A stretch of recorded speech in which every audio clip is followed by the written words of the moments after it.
TV सत्यमेव व्रतम।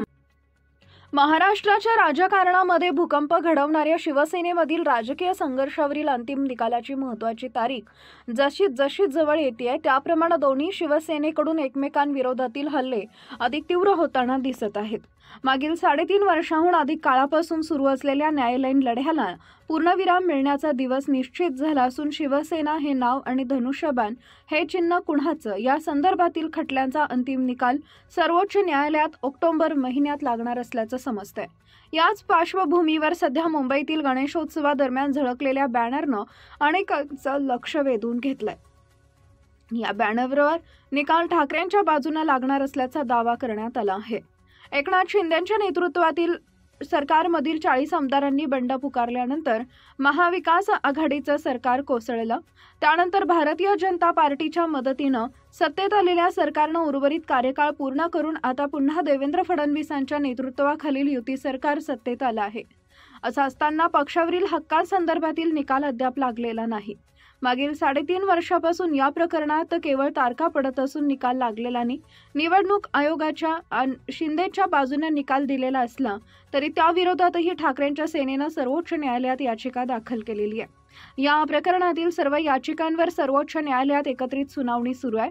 या प्रकरणावरून शिवसेना हे नाम आणि शिवसेनेचं अधिकृत निवडणूक चिन्ह म्हणजेच धनुष्यबाणावर एकनाथ शिंदेंचा हक्क असणार की उद्धव ठाकरेंचा हे लवकरच ठरणार आहे। या संदर्भातील तारखांची घोषणाही झाली आहे। मुंबईमध्ये शिवसेनेचे पदाधिकारी असलेल्या महेश जाधव यांनी झळकलेल्या बॅनरमध्ये महाराष्ट्रात लवकरच होणार आनंदोत्सव असा उल्लेख आहे।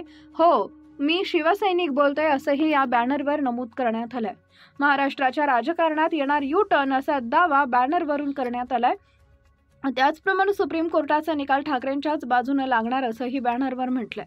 विशेष म्हणजे या बॅनरवर लालबागचा राजाचा उल्लेखही करण्यात आलाय। लालबाग राजा चरणी करणार सर्वात वेगळी प्रार्थना असं म्हणत बॅनर लावणाऱ्या पदाधिकाऱ्यांचा उल्लेख पुढे आहे। निस्वार्थ निष्ठावंत शिवसैनिक महेश जाधव असा बॅनर लावणाऱ्यानं स्वतःचा उल्लेख केलाय। इतक्यावरच न थांबता ठाकरेंची शिवसेना ही सामान्य माणसाला उच्च पदावर घेऊन जाणारी एकमेव संघटना असल्याचंही या बॅनरवर म्हटलंय। उद्धव ठाकरे आणि आदित्य ठाकरेंबरोबरच बॅनरवर शिवसेनेच्या प्रमुख नेत्यांचे फोटो दिसतायत। हे बॅनर शिवसेना भवनासमोर झळकलेत।